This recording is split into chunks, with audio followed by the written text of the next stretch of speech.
Welcome to Now Go Lead, the podcast where we help you level up your leadership in just 5 minutes.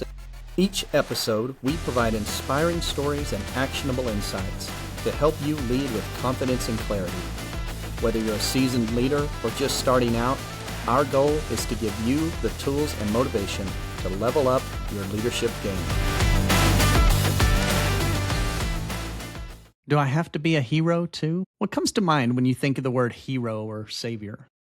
Maybe it's images of superheroes or real-life protectors like Marines or firefighters. But if we take a sober view of what it really means to be a hero, we can quickly see that it is not all that it's cracked up to be. Very few people really want to be a hero because there's so much pressure to achieve a successful outcome. It is easy to draw parallels between leadership and heroism when we think of the consequences of our actions every day.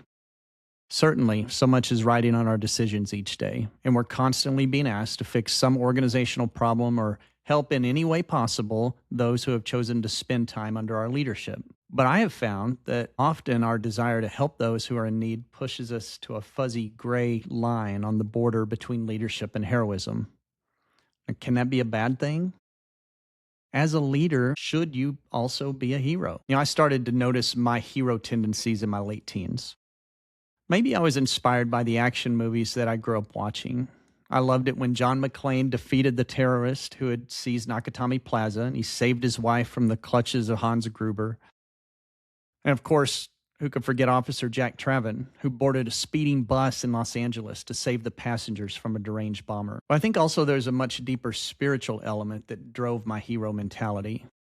I also had a faith that centered around the concept of an ultimate hero and savior, one that I was taught to pursue as an example and measure my life against.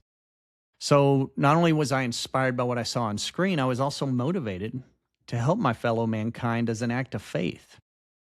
And as I began to work this idea out in my head, I began to form a bit of an ethos. In my experience, I think both personally and professionally, small groups are a great way to practice and develop leadership talent.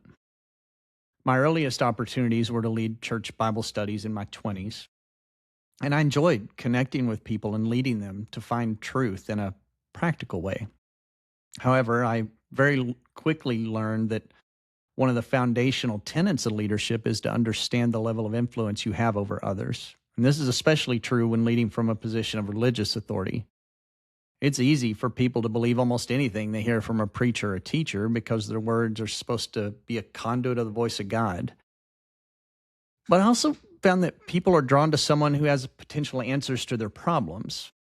So inevitably, along my leadership journey, people have come to me with their problems. And there seems to have been an almost constant stream of people looking for answers over the years as my sphere of influence has grown. Some of them are easy solves, but as is the case with humans, the issues are more often complicated and not isolated to a single individual. I have seen the devastating results of codependent and abusive relationships. I've heard true stories of the horrible things people have done or said to each other for one reason or another. But whether with an outside group or within the confines of the corporate office, as a leader, I began to understand the broken condition of humanity. And my heart would be drawn to help and rescue those in need. And I wanted more than anything to provide a solution so I could be the leader and the hero. But through my years of leading and learning, I now understand you can't always be the hero. More than that, you probably shouldn't be the hero most of the time. You can't get distracted trying to solve the problems of an individual and lose sight of the greater goals of the organization or your vision. So take a few minutes and think about this.